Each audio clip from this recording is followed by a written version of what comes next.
Target ng Department of Public Works and Highways na matapos sa loob ng 2 taon ang rehabilitasyon ng Maharlika Highway. At bilang hakbang, kukunin daw nito ang mga malalaking kontraktor na may reputasyon. Magbabalita si Boy Gonzales.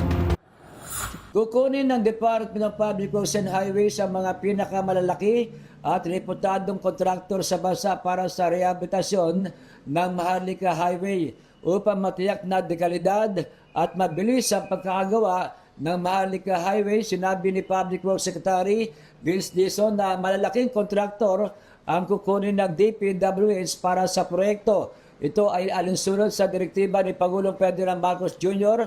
na tiyaking matatapos ang rehabilitasyon ng Maharlika Highway sa loob ng 2 taon. Ayon kay Secretary Dizon, hindi nakukuha ang ahensya ng maliliit na kontraktor at sa halip ay kukunin ang mga kilalang kumpanya gaya ng EEI at Megawood upang tiyakin ang matibay at maayos na pagkakagawa ng highway na itinuturing na economic backbone ng bansa. Dagdag pa ni Dizon, nagpayag na ng interes ang ilang malalaking kontraktor na tumulong sa mga pangunahing proyekto ng administrasyon, lalo na ang daang Maharlika. Para sa MBC TV Network News, ito si Boy Gonzales, una sa Pilipinas, una sa Pilipino.